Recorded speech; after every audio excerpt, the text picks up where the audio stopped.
The cleaner was clearing leftovers from the exclusive Ikoyi restaurant. The millionaire followed her and discovered something shocking. Kunle Adebayo froze the crystal glass a millimeter from his lips. His breath caught sharply. The hum of the most exclusive restaurant in Ikoyi, Lagos, vanished from his mind, swallowed by a deafening buzz that chilled him to the bone. Across from him, just 3 tables away, was a ghost. His German associates were discussing a $50 million pharmaceutical merger. The lawyer gestured, displaying profit charts. Kunle didn't hear a single word. His eyes, dark and usually cold, were fixed on the service station in the corner, where waiters dropped off dirty dishes. There she was, Amara. Kunle blinked hard, thinking the stress was playing tricks on him, but no, it was the same woman he had abandoned 5 years ago. The same brilliant woman, the emergency room nurse with an impeccable future, the only person who had loved him before his bank account had 9 zeros. But the woman he was seeing now bore no resemblance to the memory that tormented his sleepless nights. She wore a navy blue medical uniform, completely worn out and faded from countless washes. Over the uniform, a black restaurant apron, stained with grease and sauces, and her hair was tied back in a hurried ponytail. Her hands, once soft and precise when dressing wounds, were now encased in thick, yellow rubber gloves. Cracked from use, Kunle felt a physical punch to his stomach. He watched her move with a nervous, almost paranoid speed. Amara wasn't just cleaning tables, she was stealing, with calculated movements to avoid the restaurant manager seeing her. Amara scraped leftover food from fine plates, half-eaten pieces of salmon, untouched bread, risotto remnants. Everything quickly went into transparent plastic bags that she hid in a cleaning bucket under the station. "Mr. Adebayo, do you agree with the exclusivity clause?" the lawyer asked, interrupting his trance. Kunle didn't respond. He didn't avert his gaze. He watched as an impeccably dressed waiter passed Amara and accidentally nudged her with his shoulder. "Get out of the way, rubbish," the waiter hissed, annoyed at having to dodge the cleaner. "If the manager sees you rummaging through the leftovers again, he'll fire you today." The magnate, used to destroying rival companies with a single phone call, felt his air leave him. He waited for Amara to stand up, to show that indomitable fury that had always characterized her. He waited for her to scream, to defend herself, but she didn't. Amara lowered her head, her shoulders slumped, submissive, defeated. She mumbled an inaudible apology. She clutched the plastic bag full of scraps tightly and continued cleaning the table with a dirty rag. That image broke something inside Kunle. The guilt he had buried under layers of bespoke suits, armored cars, and marble mansions exploded forth. "Mr. Adebayo," the German partner insisted, visibly annoyed by the lack of attention. Kunle let go of the crystal glass. It hit the table, spilling red wine over the millionaire documents. The dark liquid spread like blood across the paper. "The meeting is over," Kunle said with a voice so deep and rough that it silenced everyone at the table. "What, Kunle? We're about to sign." His wide-eyed lawyer tried to intervene. Kunle stood up abruptly. The heavy oak chair scraped violently against the marble floor, drawing the gazes of several high society diners. He didn't care. He didn't care about the $50 million. He didn't care about the merger. He took a step towards the service station. He needed to talk to her. He needed to understand how the most intelligent woman he knew had ended up begging for scraps from the rich. But just as he was about to cross the room, the kitchen's double doors burst open. The restaurant manager appeared, grabbing Amara by the arm with violence. "I told you I didn't want to see you in the dining room with those dirty clothes," the manager yelled in a low voice, but laden with venom. "To the alley, take your rubbish out the back." Amara didn't resist. She clutched her 2 heavy transparent plastic bags and disappeared, pushed by the manager into the depths of the kitchen. Kunle clenched his fists. He felt a wild urge to go into the kitchen, grab the manager by the neck, and buy the whole damn restaurant just to fire him on the spot. But he stopped. If Amara saw him there, dressed in a $10,000 Tom Ford suit, the humiliation would be too great for her. He had to know the truth first. He had to know where she was going. Without saying goodbye to his partners, ignoring the calls of his lawyer, who was shouting his name in the restaurant, Kunle walked quickly towards the main exit. The game had changed. The past had just crashed into his present. The night in Lagos was hot and oppressive. Kunle left the restaurant almost running. The valet parking barely had time to bring his charcoal black armored SUV. His private security driver opened the back door as usual. "Get out, Roberto. I'm driving today," Kunle ordered sharply. The security guard blinked, bewildered. Kunle never drove, but, "Mr. Adebayo, the security protocols." "Get out of my SUV now," Kunle roared. The driver obeyed instantly. Kunle climbed into the driver's seat, started the V8 engine with a dull roar, and accelerated abruptly, leaving behind the golden lights and luxury shop windows of the main avenue. He turned the steering wheel towards the restaurant's back alley.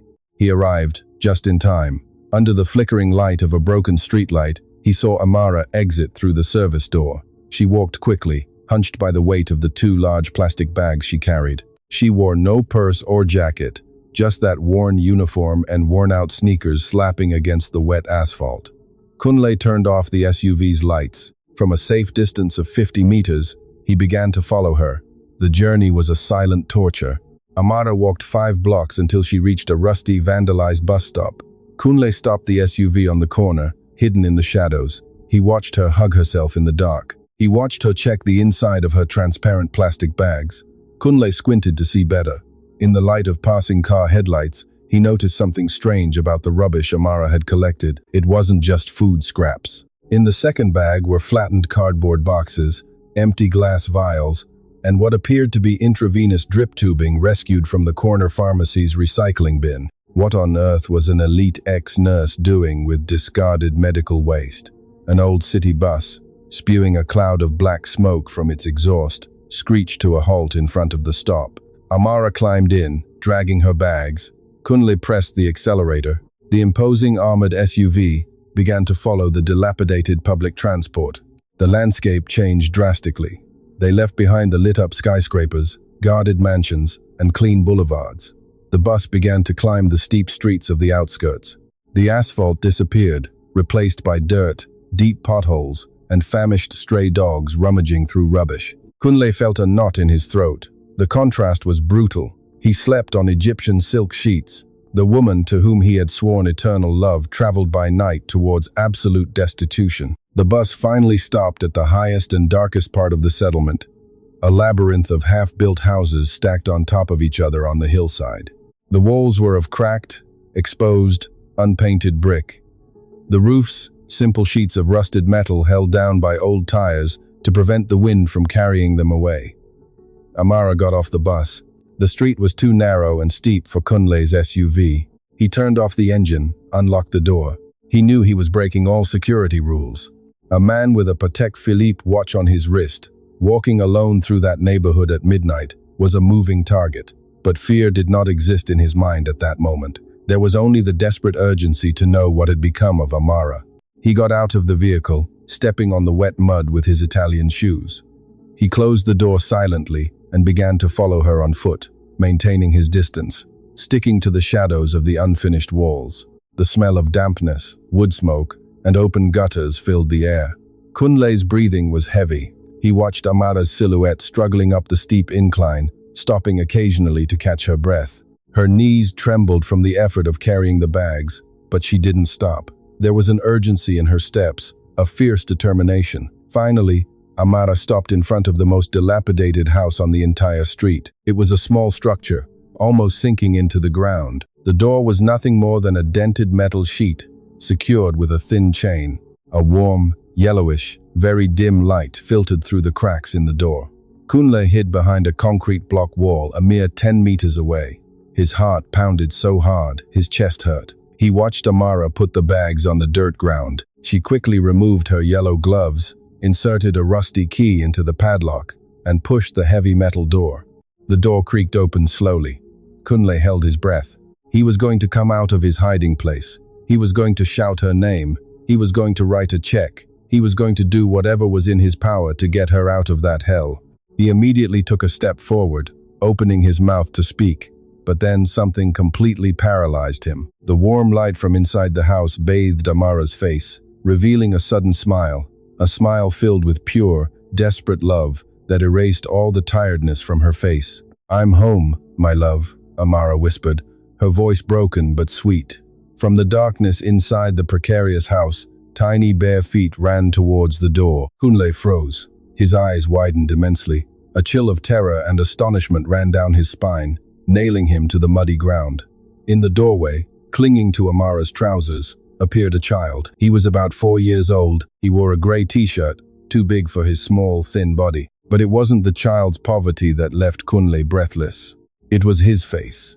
In the dim light of that corrugated iron house, Kunle saw his own eyes, saw his own nose, saw the same rebellious black hair he had in his youth. The child coughed heavily, a dry, sickly sound that echoed in the silence of the street before looking up at Amara. "Did you bring my medicine, Mama?" the little one asked in a fragile, tired voice. Kunle took a step back, bumping abruptly against the concrete wall. The impact knocked the air out of him. He brought a trembling hand to his mouth, trying to stifle the scream of pure terror and realization that threatened to tear his throat. 5 years. He had abandoned her exactly 5 years ago. The millionaire, the man who controlled life and death in the pharmaceutical market, fell to his knees on the cold mud. The whole world collapsed on his shoulders. That sick child, hidden in absolute destitution, was his son. The icy mud soaked Kunle's Italian wool trousers, but he didn't feel the cold. He felt nothing but the violent pounding of his own heart against his ribs. Kneeling in the dark, his hands sunken into the wet earth of the Lagos shanty town, he couldn't tear his gaze from the scene unfolding 10 meters from him. The rusty metal door remained ajar. The yellowish light silhouetted the woman he had sworn to protect, and the child he didn't know existed. "Yes, my love. Mama brought the medicine," Amara replied, her voice trying to sound strong, but cracking with exhaustion. Obina coughed again. It wasn't the cough of a common cold. It was a deep, wet, heart-wrenching sound that made the small body hunch over completely. Amara dropped the rubbish bags immediately, knelt on the compacted dirt floor of her house, and wrapped the child in her arms. Kunle stifled a sob, pressing his mud-stained hand to his mouth. Obina's eyes were his eyes, the shape of his jaw, the thick, dark hair. It was seeing himself in a mirror of the past, but fragile, malnourished, and living in absolute destitution. "My chest hurts, Mama," the child murmured, hiding his face in Amara's neck. "It will pass. My life, it will pass. Look what I brought." From his hiding place, Kunle strained his eyes. He watched as Amara, with trembling but expert hands, opened the plastic bag she had taken from the restaurant. She didn't take out the food. She took out the empty glass vials and plastic tubing she had salvaged from the pharmacy's bins. Kunle, the titan of the pharmaceutical industry, the man who dictated the price of health for half the country, watched in horror what was happening. Amara took the vials to a small, wobbly wooden table, pulled out a bottle of alcohol, new syringes she'd bought with her meager tips, and began to wash and sterilize the used tubing with clinical precision. Then she took 3 seemingly empty vials.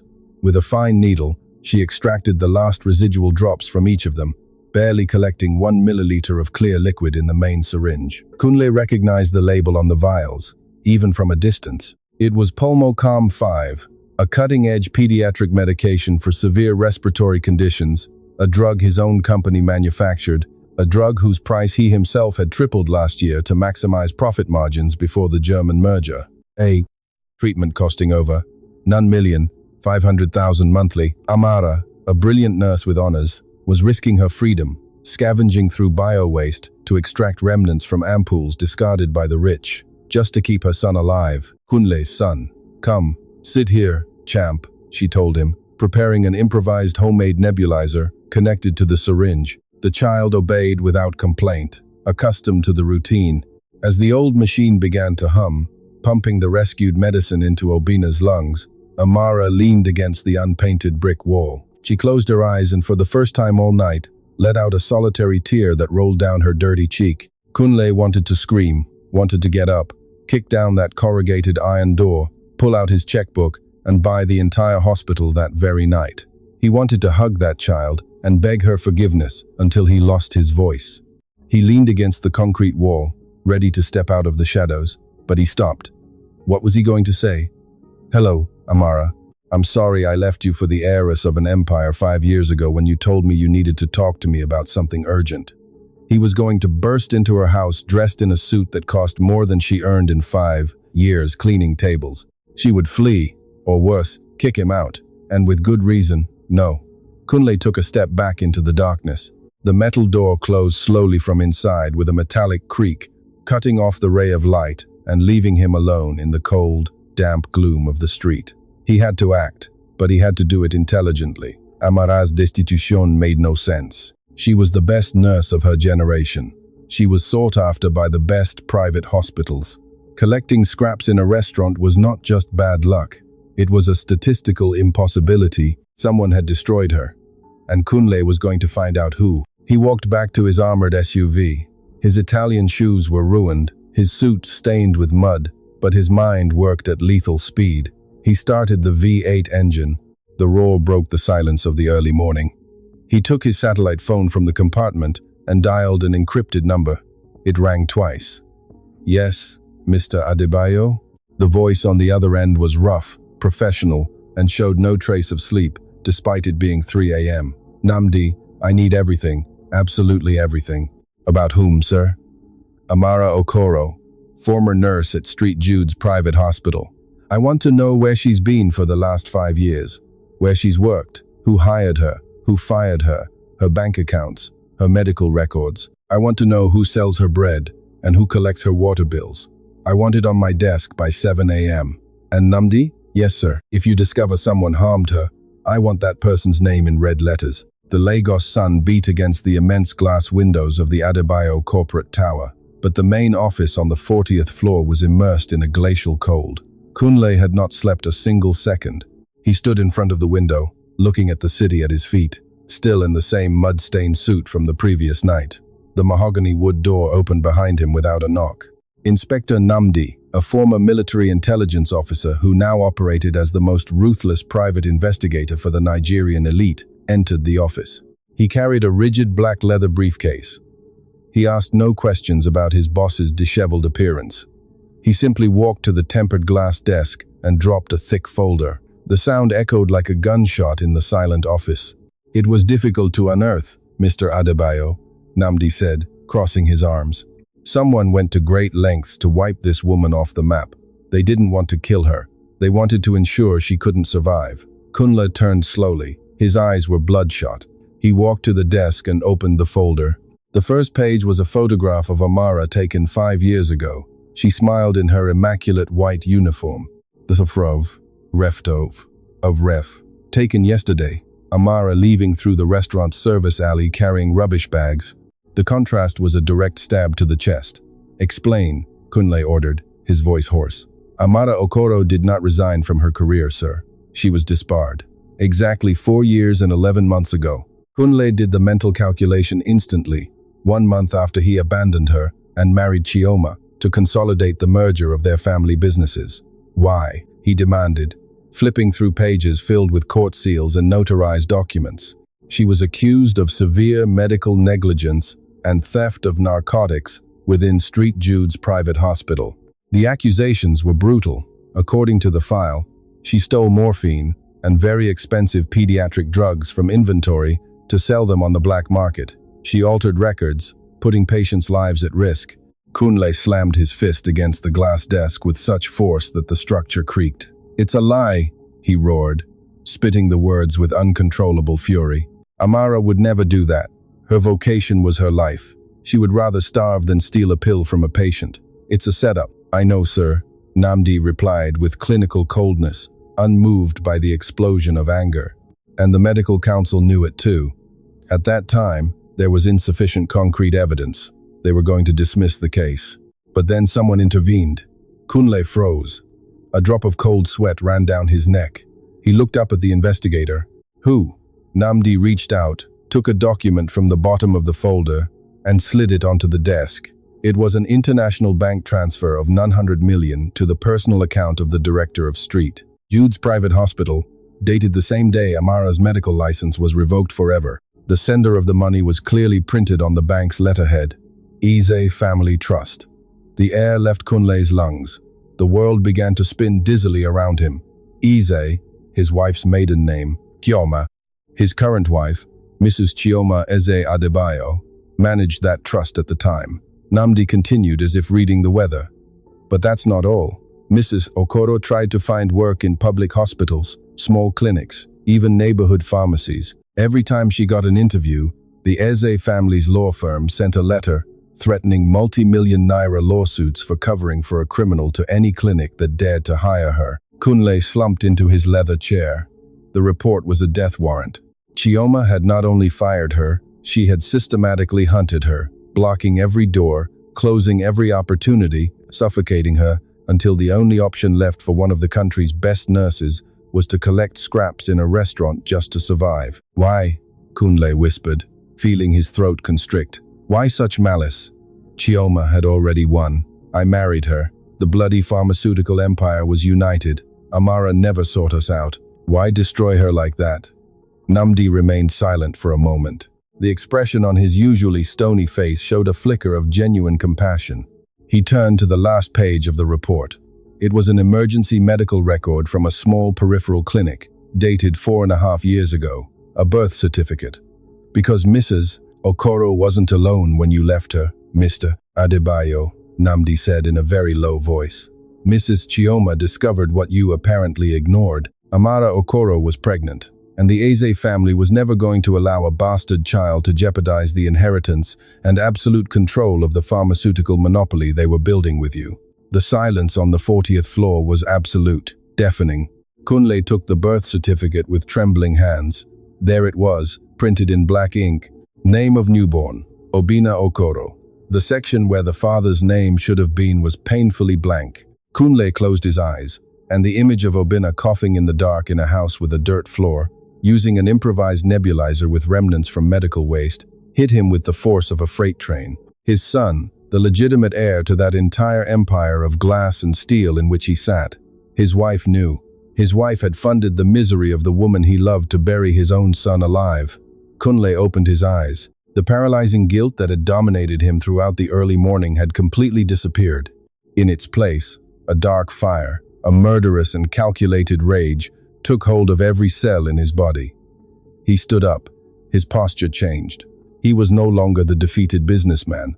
He was a predator about to tear down his own empire. "Namdi," Kunle said with a voice so cold it would freeze hell. "Sir, cancel all my meetings. Freeze my personal bank accounts shared with Chioma. Block her access to credit cards, and remove her name from all properties immediately. Sir, that will unleash a legal war with the Eze family today. The company's shares will plummet. Let them plummet," Kunle declared, buttoning his mud-stained jacket with absolute calm. "I want that family on the streets before midnight. I will burn this company to the ground if necessary." Kunle took his SUV keys from the desk and walked with firm steps towards the exit door. "Where are you going, sir?" Namdi asked. Kunle stopped at the doorframe. His eyes glowed with fierce, dangerous determination. "To find a restaurant manager, and then to reclaim my family." The roar of the V8 engine echoed against the glass walls of the financial district. Kunle Adebayo drove like a man possessed. He sped through the exclusive avenues of Ikoyi, ignoring traffic lights and speed limits. The tires of the heavy armored SUV screeched violently as it braked sharply in front of the restaurant's main entrance. He didn't wait for the valet parking. He left the vehicle running, blocking the entrance for luxury cars, and pushed the heavy mahogany doors with a force that made the glass tremble. The restaurant interior was in full lunch hour. Executives, politicians, and high society women filled the tables, but Kunle saw none of them. His gaze scanned the place like a predator searching for its prey, and then he heard it. It came from the corridor connecting the main dining room to the kitchens, a sharp voice laden with contempt and arrogance. "I told you the terrace tables are not cleaned with this rag, you stupid woman." The manager, a man in a tight gray suit with a face red with anger, was yelling. "Just look at yourself. You're disgusting. You reek of the street. Customers are complaining about your appearance." Kunle strode towards the corridor with long, heavy steps. His blood boiled in his veins. As he turned the corner, the scene hit him like a concrete block. Amara was cornered against the stainless steel wall of the kitchen. She wore the same worn uniform, holding a heavy tray full of dirty dishes. She kept her gaze fixed on the floor, enduring the abuse in humiliating silence, clenching her teeth to keep from crying. The manager raised his hand, pointing a menacing finger inches from her face. "If I see you taking so much as a piece of bread from the leftovers again, you're fired. You're fired, and I'll make sure you can't even get a job washing toilets in this city. Do you hear me, rubbish?" Kunle's hand closed around the manager's suit collar before he could take a breath to continue shouting.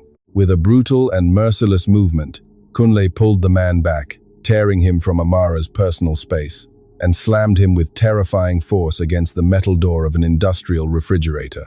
The impact resonated throughout the kitchen. The pans stopped sizzling, the cooks froze at their stations. The manager gasped, his eyes wide with terror, as he recognized the face of one of the country's most powerful men, now transformed into a furious beast.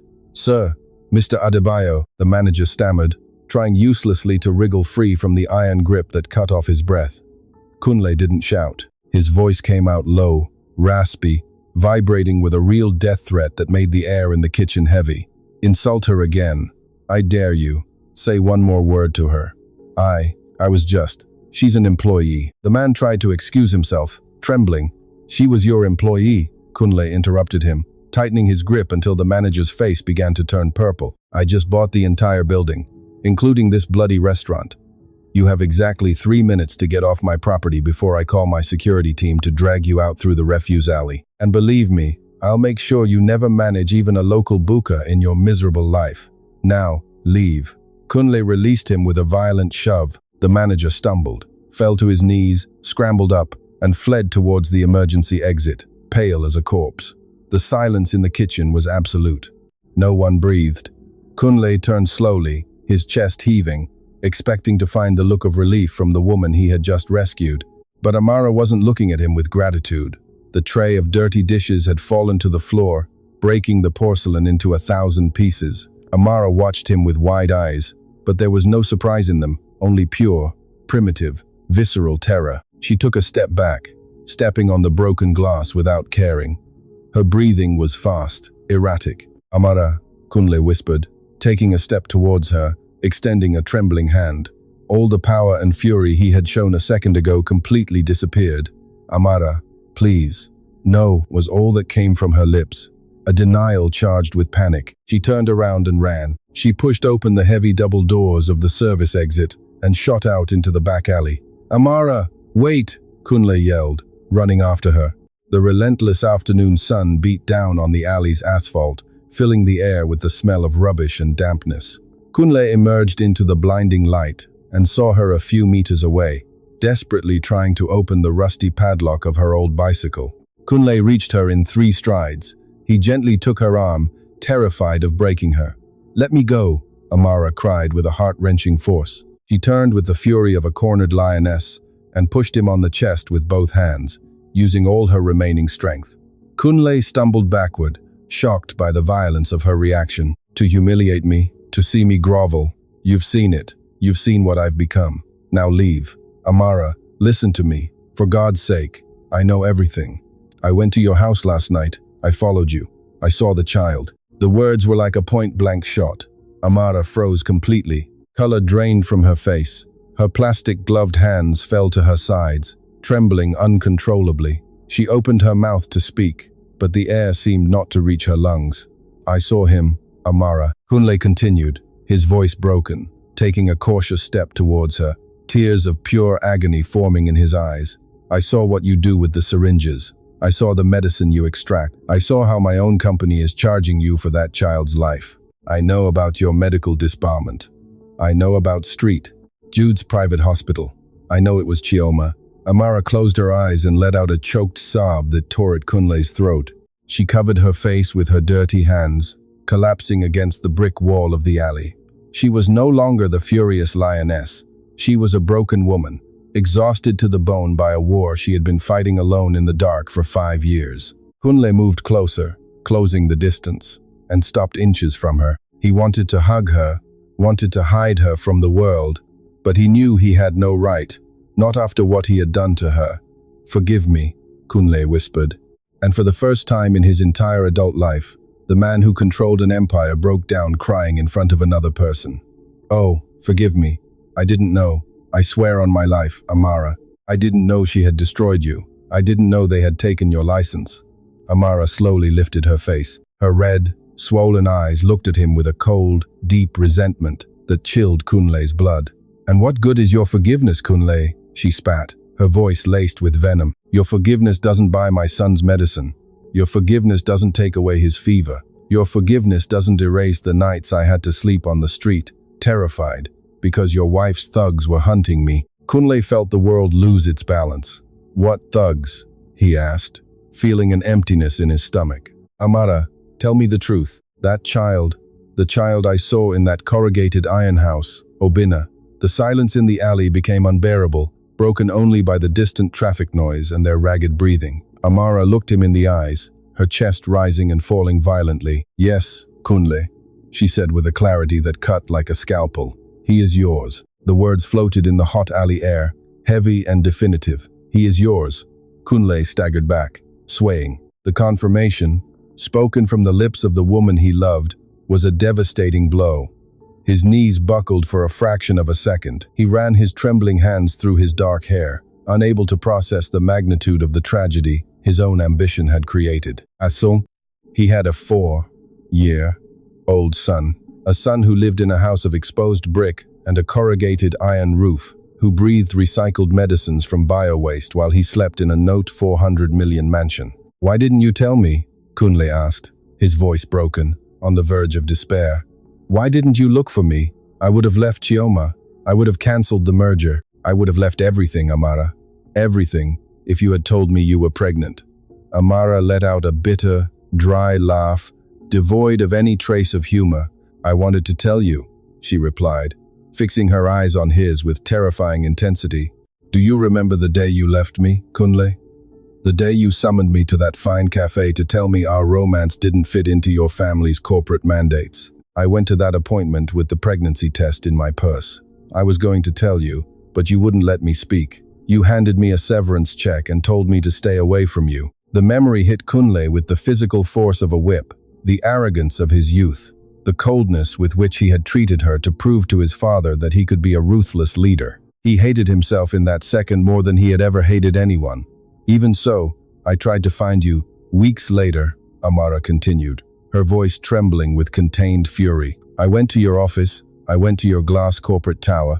The security wouldn't let me past. And that very afternoon, I was intercepted. Kunle looked up sharply, terror returning to his eyes. Who intercepted you? Amara hugged herself, as if the suffocating heat of the alley had suddenly turned to ice.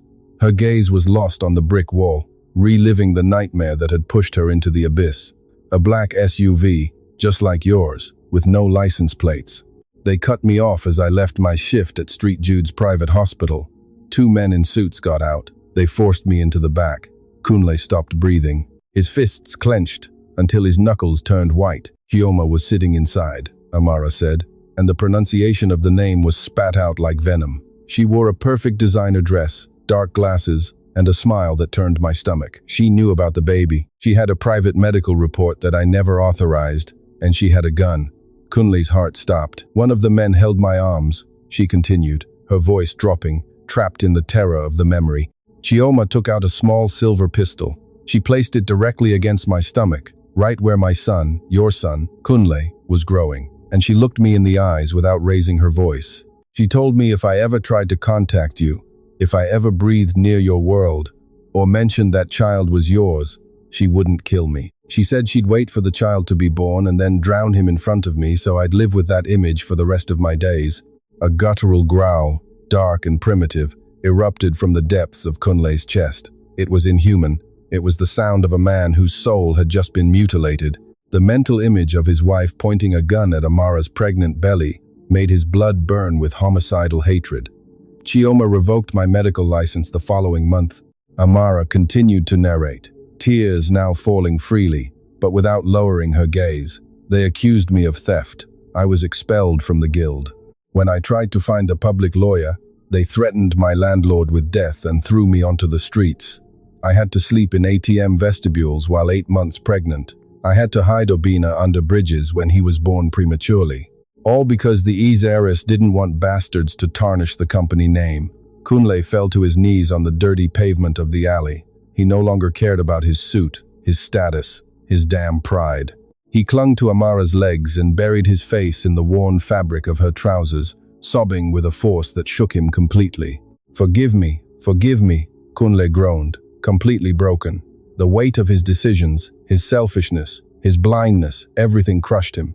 Amara didn't caress him, didn't return the hug. She remained rigid, looking over the shoulder of the man who used to be the love of her life, now reduced to a broken shell on the alley floor. I swallowed my pride, Kunle, she said with sepulchral coldness. I let them trample on me.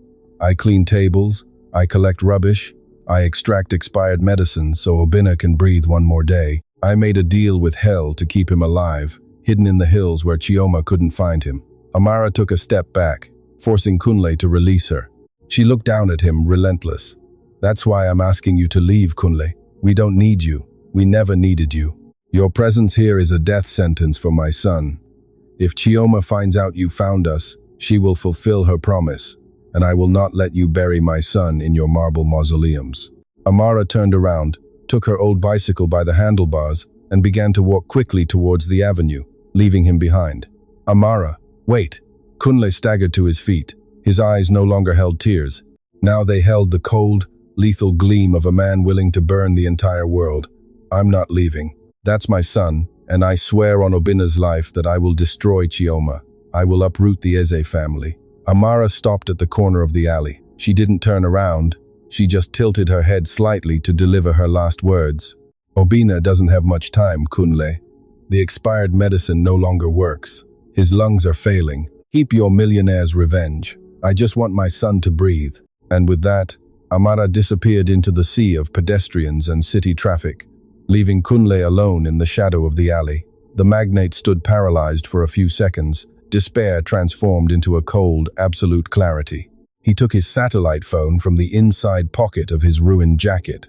The screen was stained with tears and dust. He dialed Namdi, his intelligence and security chief, again. Namdi, Kunle said with a voice that left no room for negotiation. Prepare the helicopter. I want a tactical medical security team on standby, and contact the board of Eze Adebayo Pharmaceuticals. Tell them the CEO has called an emergency meeting tonight at the mansion. What's the agenda, sir? Namdi asked, sensing the lethal tension in his boss's voice. Kunle looked at the end of the alley where Amara had disappeared. All-out war. The wrought iron gates of the Adebayo mansion opened silently. The armored SUV sped in, crunching the white gravel of the main driveway and breaking inches from the Italian marble fountain. Kunle got out of the vehicle before the engine even stopped. He ignored the armed security guards who looked at him in bewilderment. His suit, a masterpiece of European tailoring, was still stained with mud from the shantytown and dust from the alley. His leather shoes left dirty prints on the impeccable granite floor of the foyer. He walked directly into the main living room. Chioma Eze was seated on the white velvet sofa. She wore an emerald silk dress, holding a crystal champagne flute, while reviewing an art auction catalog on her tablet. The light from the crystal chandeliers illuminated her perfectly sculpted, cold, and unalterable face. Hearing the heavy footsteps, she looked up. Her expression of disdain was instantaneous. Kunle, for God's sake, you're ruining the Persian rug, Chioma said in a drawn-out monotone voice, without even letting go of her glass. Where have you been? You reek of the street. Tell the maids to clean that up immediately. We have dinner with the ambassador in 2 hours. Kunle didn't stop. He walked to the tempered glass coffee table and threw down the thick black folder his investigator had given him. The impact made Chioma's glass jump, spilling champagne onto the table. Dinner is cancelled, Kunle said. His voice was a guttural whisper, devoid of any human emotion. It was the voice of an executioner. Chioma looked at the folder, then at Kunle. She sighed, annoyed, and set the tablet aside. What is this drama, Kunle? If it's about the merger with the Germans, I've already spoken to my father, and we agreed that the presidency will be shared. You're not going to throw a tantrum at this hour. Kunle leaned over the table, resting both his mud-stained fists on the glass, bringing his face closer to hers. Open the folder, Chioma. His husband's tone was different. It wasn't corporate stress. There was a lethal darkness in his eyes that Chioma had never seen. With an elegant and slow movement, she opened the black cardboard cover. Obina's birth certificate photograph was right on top, and next to it, copies of the bank transfers from her personal trust to the director of St. Jude's private hospital. The silence in the monumental room was absolute.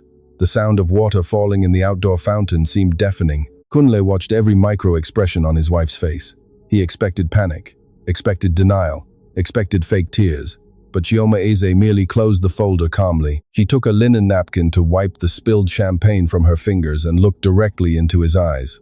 "Well, it took you 5 years to find out. I thought your lapdog security chief was more efficient."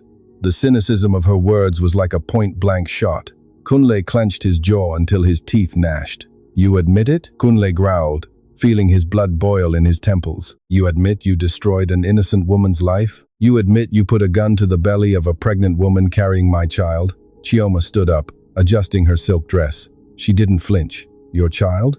She let out a dry, humorless laugh. "Please, Kunle, that bastard is nothing. He's the mistake of a weak man who didn't know where he stood. When my family invested billions to save your pathetic pharmaceutical company from bankruptcy, we didn't do it, so you'd end up playing house with a starving nurse. He was my blood," Kunle roared, hitting the glass table with such force that a crack appeared in the center. Chioma didn't blink. "He was a parasite," she spat, her eyes gleaming with superiority. "A loose end, a direct threat to the company's shares.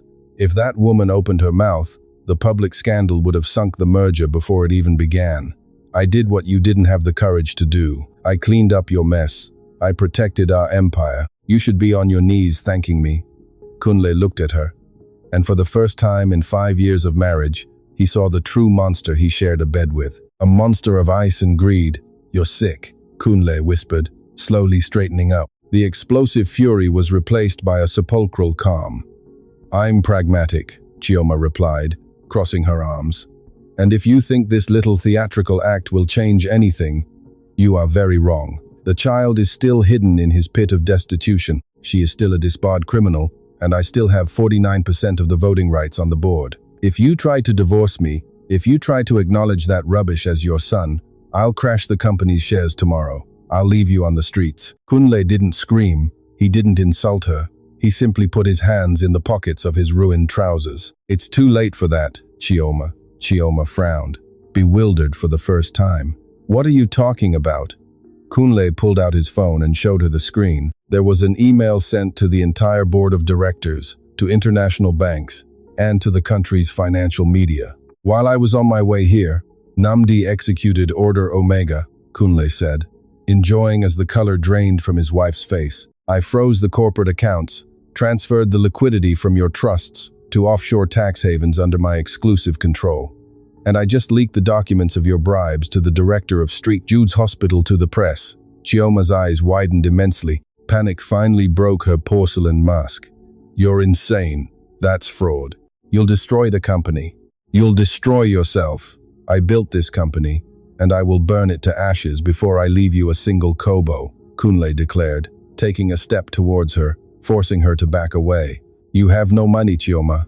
You have no power. Your cards are blocked. Your security guards now work only for me. Kunle, you can't do this. My father will destroy you in court. Let him try. You have 10 minutes to pack your silk dresses and get out of my house.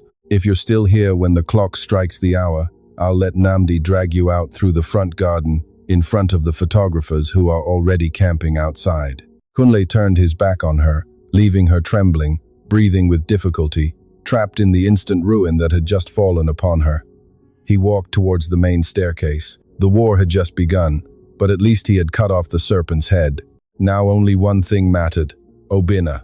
Kunle's private study on the 3rd floor of the mansion was dark. The only light came from the monitors on his desk, where the graphs of Eze Adebayo Pharmaceuticals shares began to plummet after the scandal's leak. Kunle took off his mud-stained jacket and threw it to the floor. He unbuttoned his shirt collar, feeling that for the first time in years he could breathe. He had detonated a nuclear bomb in his own life, but he felt no regret. He felt urgency. He pressed the intercom on his desk. "Namdi, on the line, sir." The security chief's metallic voice responded instantly. Chioma left. "She abandoned the property 2 minutes ago, in a taxi, sir. The drivers had orders not to take her. She's hysterical. Her father's lawyers are already flooding our lines, threatening criminal lawsuits and injunctions. Ignore them. I don't care about lawsuits. I want you to locate the best pediatric pulmonology team in Lagos. Buy their time. Tell them I'll pay them triple their annual fees. Prepare the helicopter on the roof immediately. We're going to the shanty town. I'm taking Amara and Obina out of that corrugated iron house tonight, whether she wants to or not." "Sir." The extraction protocol. The shrill sound of Kunle's personal cell phone interrupted Nnamdi. Kunle looked at the screen. It was an unknown number. His heart skipped an unnatural beat. A chill of pure terror ran down his neck. He answered, bringing the device to his ear with trembling hands. Hello? On the other end of the line, there was no greeting, only the chaotic sound of medical alarms, distant crying, and voices shouting in a sterilized echo. And then her voice, broken, torn, totally destroyed. Kunle, Amara sobbed. Her voice was a thread of pure desperation. Kunle jumped to his feet, throwing the leather chair back violently. Amara, what's wrong? Where are you? Help me, please. I beg you, Kunle, help me, Amara pleaded, dragging the words between uncontrollable tears. The pride she had kept intact in the alley had completely disappeared. He's not breathing anymore. Obina, he's not breathing. The entire world stopped for Kunle Adebayo. The walls of his luxurious study seemed to close in on him. What do you mean he's not breathing? Speak clearly, Amara. Where the hell are you? At the Lagos General Hospital, the one in the city center, Amara gasped, barely able to form sentences. The medicine, the rubbish I recycled, it was contaminated. Obina had a massive allergic reaction. His lungs collapsed. He's dying in my arms, Kunle. My child is dying. No, don't let him die. Kunle roared, feeling his heart ripped from his chest. He ran towards the study door. I'm on my way. Tell the doctors to hold on. I'm transferring him to my private clinic right now. There's no time for transfers, Amara cried, her voice muffled by panic. He's intubated, but the hospital's ventilator isn't working properly. He needs intravenous pulmocom FIV, a shock dose now, or his brain will stop receiving oxygen in 15 minutes. They don't have that medicine here. It's too expensive for a public hospital. Kunle froze in the hallway of his mansion. Pulmocom, his own medicine, the one he himself had ordered, manufactured and made expensive. His son was dying, suffocating because the poor people's hospital couldn't afford the fee imposed by the child's father. The irony was a physical, sadistic, and lethal torture. Listen to me, Amara. Look me in the eyes in your mind. Obina is not going to die today. Do you hear me? I'm coming there with the bloody ampoules. Tell the doctors to keep him alive with cardiac massage if necessary. I'll be there in under 15 minutes. Kunle cut the call without waiting for a reply.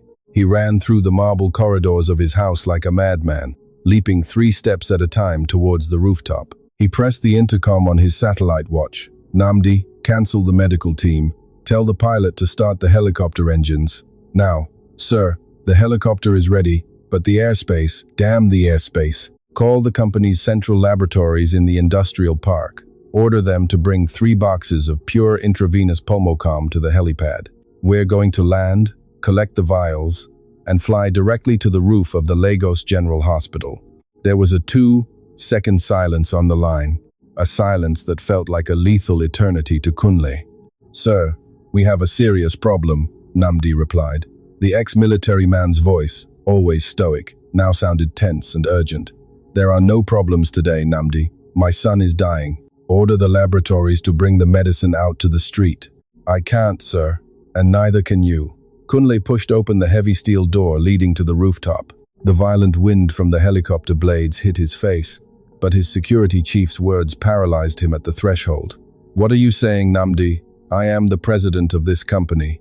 Not anymore, sir, Nnamdi replied over the roar of the turbines. The Easy family's lawyers acted faster than we thought. They just filed a federal restraining order. Since you froze the shared assets without a court order, Chioma convinced a judge on duty that you are suffering an episode of mental instability and attempting to sabotage the merger. Kunle's heart pounded so hard it threatened to break his ribs. What does that mean in simple terms, Nnamdi? Speak. It means the judge has frozen all your access credentials, sir. The central laboratories just locked down electronically. The industrial park guards have federal orders not to let you, me, or the helicopter in. High specialty inventories, including pulmocom, are under legal lockdown. If we land there and try to remove a single ampule, the guards have orders to open fire. Kunle looked at the shining black helicopter waiting for him. His money, his power, his contacts, everything had vanished into thin air at the exact moment his son's life depended on it. Chioma had set a perfect trap for him. Not only was she going to destroy him financially, she was going to let his son die of suffocation. while he watched from outside his own laboratories. The clock was ticking. 13 minutes. Kunle clenched his teeth, tasting the metallic flavor of blood in his mouth. "Tell the pilot to take off, Namdi." "Sir, I warn you, if we land at the laboratories, we'll be arrested before we can even touch the vaults. We have no authority. We don't need authority, Namdi." Kunle growled, walking towards the helicopter under the windstorm with the gaze of a man who had absolutely nothing left to lose. "We need firepower. Tell your tactical team to load their weapons. We're assaulting our own company." The twin-engine helicopter sliced through the Lagos night sky like a black blade. Below, the city lights blurred into a sea of neon and shadows, but Kunle Adebayo wasn't looking out the window. His eyes were fixed on the chronograph of his wristwatch. 9 minutes. That was the exact time Obina's brain had before lack of oxygen caused irreversible damage, or, worse, clinical death. 9 damned minutes. Faster. Kunle roared through the communication headset, his voice competing with the deafening roar of the turbines. "Push the engines. I don't care if you burn them out." "We're at the limit, sir," the pilot replied, sweating cold as he maneuvered the heavy aircraft, dodging skyscrapers. "I have visual on the industrial park, but the lights on the central laboratory's helipad are red. They've activated the air exclusion protocol." Through the cockpit windshield, Kunle saw the imposing complex of glass and black steel that housed the heart of his pharmaceutical empire. Strobe alarms flashed furiously on the rooftop, and worse, under the emergency lights, a tactical private security squad was deployed in combat formation around the landing strip. They wore bulletproof vests, ballistic helmets, and assault rifles pointed directly skyward. His own men, bought, and now controlled by Chioma's federal order. "Land," Kunle ordered, unbuckling his seatbelt. "Sir, they have authorization to open fire if we touch the runway," the pilot yelled, terrified. Namdi, seated opposite Kunle in the rear cabin, cocked his compact submachine gun with a lethal metallic click. His 4 elite men did the same in perfect synchronization. "Land this thing right now, or I'll shoot you myself," Namdi declared with chilling coldness. The pilot swallowed, made a sharp turn, and dropped the helicopter in a dive. The landing skids hit the rooftop concrete with a violence that shook the entire structure. Before the blades stopped spinning, Kunle kicked open the sliding door and jumped onto the roof, enveloped in the deafening gale of the rotors. "Hold it right there, Mr. Adebayo." Sergeant Tunde, the ground squad captain, shouted through a megaphone 20 meters away. A dozen red laser pointers instantly fixed on Kunle's chest and Namdi's head. "We have an executive federal restraining order. The complex is under lockdown. Get off the platform and put your hands on your head." Kunle didn't stop. He didn't raise his hands, nor did he even blink at the 12 rifles pointed at his heart. He walked directly into the line of fire with heavy, decisive steps, like a war god descending to the underworld. Namdi and his team advanced, flanking him, forming an asymmetric human shield with weapons raised, ready to unleash a massacre on the rooftop of their own corporate tower. "Shoot if you have the guts, Tunde," Kunle roared, recognizing the captain of the guards by his surname. "Shoot, and I swear I'll kill all of you before my body hits the ground. My son is dying in a public hospital, and I'm coming for his medicine. Get out of my damn way." Captain Tunde hesitated. His finger trembled on the trigger. He worked for the company, yes, but Kunle Adebayo was the company. The demonic fury in the magnate's eyes was not that of a desperate executive. It was that of a father willing to bathe the roof in blood. Tunde lowered the barrel of his rifle an inch. It was enough. "Make way," the captain shouted to his men, stepping aside. The mercenaries lowered their weapons, parting like the Red Sea. Kunle walked past them without looking back, closely followed by Namdi, kicking open the access door to the elevator shaft. Level -3, high security refrigeration vault. Kunle ordered upon entering the glass elevator. Namdi slid his master access card. The elevator descended in a controlled freefall, swallowing the floors in seconds. The silence in the cabin was agonizing. Kunle looked at his watch. 7 minutes. The doors opened in the basement.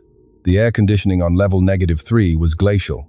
Before them rose a circular door of pure titanium, 2 meters thick, embedded in a reinforced concrete wall. It was the vault where first-line vials, prototypes, and the most valuable and dangerous biologics on the continent were stored.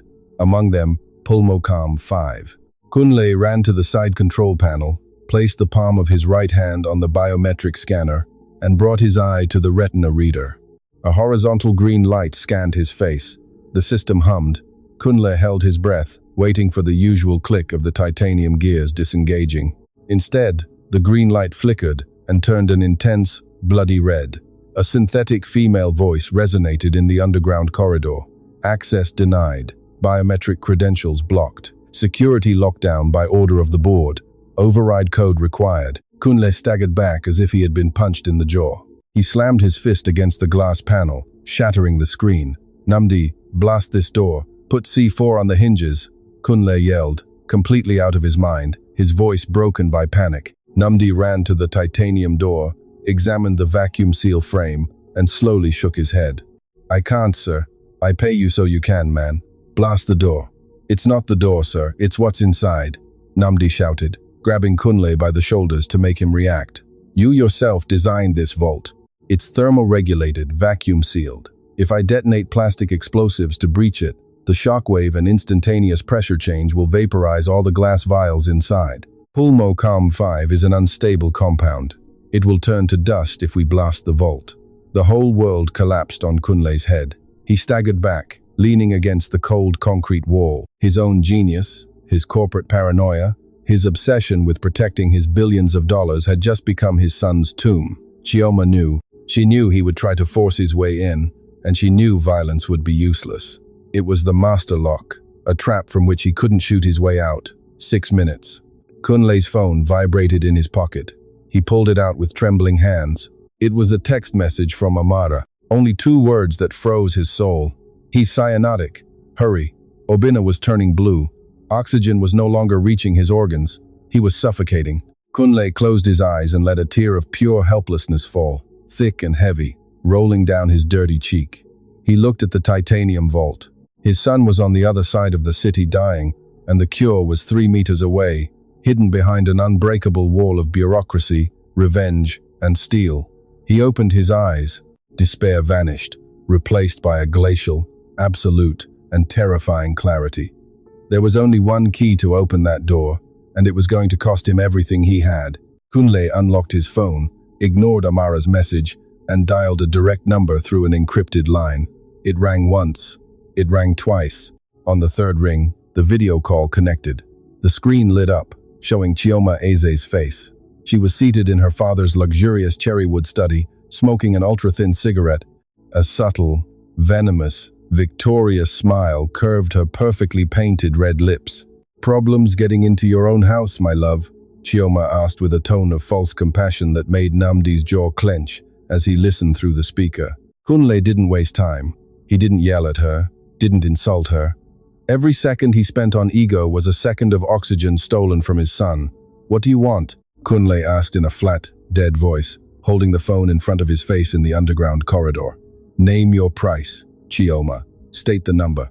What do you need to key in the code into your system and open this vault right now?" Chioma took a drag from her cigarette and slowly exhaled smoke towards the camera. "Well, where's the furious lion who threw me out of his mansion half an hour ago? Where's the man who was going to burn my world to ashes?" she scoffed, leaning forward. "You told me you had taken everything, Kunle, but it seems you forgot that the board can override your security credentials if I prove you're a risk to the company and assaulting your own laboratories with armed mercenaries. Well, let's just say the judge agreed with me. 5 minutes, Chioma. My son dies in 5 minutes. Name your bloody price." Chioma erased the smile from her face. Her eyes became 2 pieces of burning coal. "Everything." The word resonated off the concrete walls of level -3. "I want your 51% of the voting shares," Chioma dictated with the lethal speed of a shark smelling blood. "I want the exclusive patent for Pulmocom 5 and all biologics under development. I want the Ikoyi mansion. I want the investment funds in the Cayman Islands. And I want your signature on an absolute resignation as CEO of Eze Adebayo Pharmaceuticals, ceding total and perpetual control to my family." Namdi, hearing the demands, stepped forward, alarmed. "Sir, don't do it," the security chief whispered, breaking the chain of command. "It's financial suicide. Your net worth is over $4 billion. She'll leave you literally on the streets. You won't even have money to pay for the helicopter fuel back." Kunle raised a hand, silencing Namdi instantly. He didn't take his eyes off the phone screen. "Send the digital contract," Kunle ordered without his voice trembling. Chioma arched an eyebrow, genuinely surprised that there was no objection, no negotiation. "My legal team has already drafted it," she said, pressing a key on her computer off camera. "It's in your inbox. A smart contract. As soon as the system validates your biometric signature, the shares are transferred, and the vault code is released automatically." Kunle's phone emitted a sharp beep. He opened the email. There it was, hundreds of pages of legal jargon designed to strip him of every kobo he had earned, stolen, or built in the last 20 years. His entire life, his status, his empire, his power over life and death, reduced to a PDF document. He placed his thumb on the phone scanner. For a microsecond, he hesitated, thought about the board meetings, the respect of politicians, private jets, and the crown of a king he'd worn since his father's death. And then he remembered the small, corrugated iron house. He remembered Obina's dark eyes, looking at him in the dark, coughing blood. He remembered Amara on her knees, washing rubbish. Kunle pressed his thumb against the screen, validating the signature. Transfer complete. The sound of a notification on Chioma's computer was heard on the call. Kunle had just given away $4 billion in 3 seconds. He had just destroyed himself. "A pleasure doing business with you, Kunle," Chioma said, her eyes glinting with greed, and cut the call. There was a second of deadly silence in the basement. Namdi held his breath, and then, clack, clack, clack, the immense mechanical bolts of the titanium door began to retract. The red alarms went off, replaced by a soft white hospital light. With a heavy decompression hiss, the 2-meter thick circular door slowly opened. Kunle didn't wait for it to open completely. He squeezed through the gap, entering the hyperbaric freezer sideways. The extreme cold at 30 degrees Celsius below zero burned his lungs as he inhaled, but he didn't care. He ran through the corridors of metal shelves covered in frost. Row 3. Section B. Critical Pediatrics. There it was, a small, bright blue isothermal box with the logo of the company that no longer belonged to him. Pulmocom. V. Intravenous. He grabbed the box with both hands, feeling it more valuable than all the gold on the planet. He ran out of the vault, pushing Namdi towards the elevators. "To the helicopter now," Kunle shouted, furiously pressing the up button. They shot up to the rooftop like lightning. Kunle jumped into the aircraft cabin before the skids were fully stable. "Lagos General Hospital," he ordered at the top of his lungs, securing the blue box on his lap. "We have 4 minutes left. If you're not there in 3, I'll throw you out the door." The helicopter took off at a suicidal angle, leaving behind the glass corporate tower, leaving behind Kunle's fortune, leaving behind the man he used to be. As the city lights sped past, Kunle clutched the small blue box to his chest, staining the logo with the blood and mud from his suit. He had lost the corporate war. He had lost his throne. But for the first time in his entire miserable and empty existence, Kunle Adebayo felt like a king. "Hold on, Obina," he whispered to the nothingness, looking at the dark abyss of the sky over Lagos. "Papa is on his way." The Lagos General Hospital appeared on the horizon like a block of gray, ugly, deteriorated concrete, illuminated by flickering fluorescent lights that screamed misery and abandonment. Kunle's clock read exactly 2 minutes and 40 seconds. "No helipad, sir," the pilot shouted through the intercom, terror distorting his features as the helicopter descended sharply into the dense urban fabric of central Lagos. "The rooftop is full of antennas and high-tension wires. We can't land there." Kunle leaned out the open window. The hurricane-force wind lashed his face, threatening to snatch the blue thermal box from his hands. Below, the main avenue in front of the emergency entrance was choked with night traffic, old ambulances, and street food vendors. "Land on the street," Kunle roared, unbuckling his safety harness. "Bring it down in the middle of the avenue. There are cars, sir. We'll cause a massacre." "Namdi," Kunle yelled, turning to his security chief. Inspector Namdi asked no questions.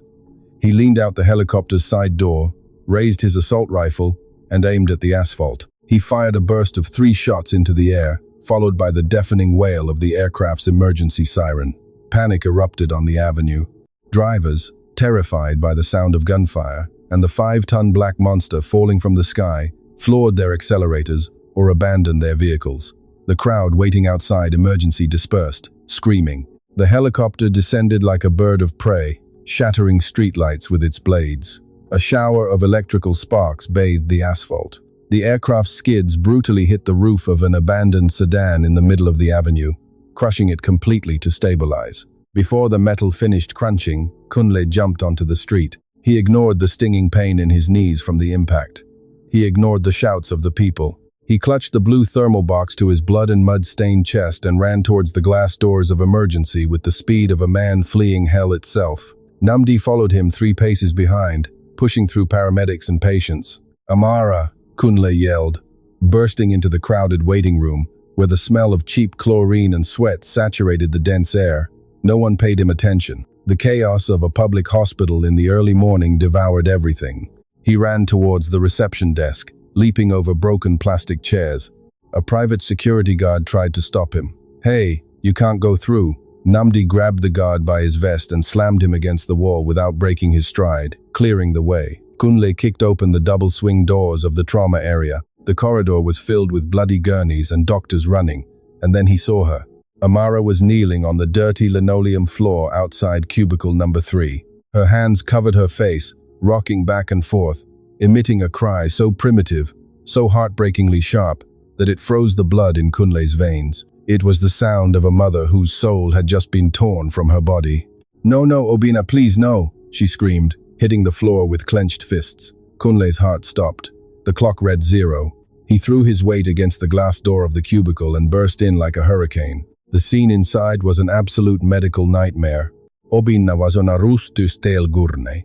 His small skin, which once shared Kunle's brown tone, was now a cadaverous blue-gray. His lips were purple. A rigid plastic tube ran down his throat, connected to a manual ventilator that a young resident frantically pumped with trembling hands. The vital signs monitor emitted no rhythmic beeps. It emitted a long, continuous shrill tone, a flat line. An older doctor, bathed in sweat, removed his hands from Obina's small chest and looked at the wall clock. Time of death, 3:14 a.m. No. Kunle's roar shook the hospital's foundations. He lunged at the gurney, pushing the chief doctor with such violence that he crashed into the medicine shelves, knocking dozens of glass vials to the floor. Kunle slammed the blue thermal box onto the metal tray, opened it with hands that trembled so violently he cut himself on the thermal lock. He tore out a transparent glass vial containing Pulmocalm 5 and a thick, military-grade syringe. "Get away, sir," the head nurse yelled, trying to grab Kunle's arm. "Call security. The patient is in cardiac arrest. You can't inject him with anything." Namdi entered the cubicle in that millisecond, drew his service weapon, and pointed it at the ceiling. "Nobody touches this man," Namdi ordered in a voice that silenced the panic. "If he says save the child, you save the child, or this hospital becomes a slaughterhouse." Kunle didn't hear his security chief's threat. He didn't hear Amara's screams from the corridor. His vision narrowed to a tunnel vision. He took the syringe, plunged the needle into the rubber membrane of the vial, and extracted 10 milliliters of the crystalline compound. His hands, which had signed $50 million mergers without trembling, were now unable to find the intravenous line in his son's arm. "Kunle," Amara's voice, hoarse and broken, sounded behind him. She had entered the cubicle. She saw the vial with the company logo. She saw Kunle's blood staining the glass. She saw the flat line on the monitor. Maternal instinct and the precision of street. Jude's private hospital's best nurse suddenly awakened under the terror. Amara approached, gently pushed Kunle's hands aside, and took the syringe. She didn't hesitate. She injected the needle directly into the central intravenous port, hanging from Obina's neck, and pushed the plunger all the way down. The life-saving liquid disappeared into the child's bloodstream. "Cardiac massage," Amara ordered with robotic coldness, looking at the resident doctor, who was still paralyzed. "Do the bloody cardiac massage now, so the blood can circulate the medicine." The young doctor reacted, placed 2 fingers on Obina's sternum, and began to compress. 1, 2, 3, 4 times. Kunle took a step back, leaning his back against the cold wall, feeling his own legs could no longer support him. He couldn't breathe. Every second was an eternity of torture. He looked at the green flat line on the monitor screen, praying to a god he had stopped believing in long ago. 10 seconds. Nothing. 15 seconds. Obina was still blue. 20 seconds. The silence of cardiac arrest dominated the room. Kunle closed his eyes, preparing for total darkness, preparing for divine punishment for his arrogance, for Chioma, for the 5 years of abandonment. He had lost his empire for nothing. He had arrived too late. And then, beep. Kunle's eyes flew open. Beep, beep. The flat line on the monitor screen arched, forming a small green mountain, then another, and another. Obina's chest arched sharply on the gurney, as if an invisible lightning bolt had passed through his spine. His small eyes opened wide, bloodshot, searching for air with a savage desperation. The resident doctor tore the tube from his throat. Instantly, Obina inhaled. It was a wet, deep, hoarse sound, the most beautiful sound Kunle Adebayo had heard in his 48 years of life. The child coughed violently, spitting pulmonary fluid onto Amara's gown, and then let out a strong, clear cry, full of pure oxygen. The cyanotic color began to fade from his skin, replaced by a warm, vital pink. Amara collapsed onto her son's chest, hugging him with protective force, burying her face in his neck as she cried out loud. But this time they were cries of absolute gratitude. The public hospital doctors looked at each other in disbelief. They had just witnessed a medical miracle, powered by a drug they had never seen with their own hands. Kunle slid down the wall until he sat on the dirty emergency room floor. The $4 billion man, the king of glass, hid his face between his knees and began to cry silently. His shoulders convulsed. He had lost Eze Adebayo Pharmaceuticals. He had lost his fortune, his house, his corporate future. But the monitor line kept beeping strong, rhythmic, unstoppable. Bape, bape, bape. Kunle smiled through his tears. He had never felt so immensely rich. Dawn broke over Lagos, like a blaze of orange and purple lights, illuminating the urban chaos. 4 weeks had passed. The biggest financial scandal of the decade continued to dominate the headlines. The board of Eze Pharmaceuticals, now led by Chioma, had discovered the poisoned gift Kunle had left them. Yes, she had total control. Yes, she had the patents, but Kunle had emptied the research funds and broken international contracts before signing his surrender. Chioma didn't inherit an empire, she inherited an empty shell and billions in debt. Shares had fallen 60%. The Eze family was in ruins, drowning in federal audits for the hospital bribes Kunle had leaked. But none of that mattered to Kunle anymore. The air in the upper reaches of the shanty town was fresh. The destroyed asphalt was damp from the previous night's rain. Kunle walked along the narrow, steep street of the informal settlement. He no longer wore a $10,000 Tom Ford suit. He wore worn-out jeans, thick-soled work boots, and a plaid cotton shirt with sleeves rolled up to his elbows. There were no escorts, no armored SUVs. In one hand, he carried a plastic market bag full of fresh fruit, meat, and warm bread. In the other, he held a small wooden box with a set of building blocks. He stopped in front of the hillside house, the same cracked, exposed brick wall, the same corrugated iron roof, but now the rusty metal door was not padlocked. It was open wide, letting in the clean morning light. Kunle poked his head in. Inside, the small, wobbly table was covered with a clean tablecloth. Amara stood with her back to the door, frying eggs on a 2-burner stove. She wore simple civilian clothes, her hair loose over her shoulders. She no longer wore the worn uniform, nor the yellow gloves, nor the crushing weight of terror on her back. At the foot of the table, sitting on the clean dirt floor, was Obina. The child had regained weight. His bright, dark eyes, the living reflection of his father, were concentrated on playing with a plastic car that was missing a wheel. His breathing was deep, silent, and perfect. Kunle gently knocked on the metal doorframe with his knuckles. Amara turned around, seeing him standing there in the doorway without his magnate's mask. A small, shy smile appeared on her face. The rage, the resentment, and the hatred had begun to heal. He had given his entire world for his son's life, and she knew it. The wounds would take time, perhaps years, but the wall of ice had broken. Obina looked up when he heard the noise, his huge eyes fixed on the tall man in the doorway. He dropped the plastic car, quickly stood up, and ran towards the entrance with hurried little steps.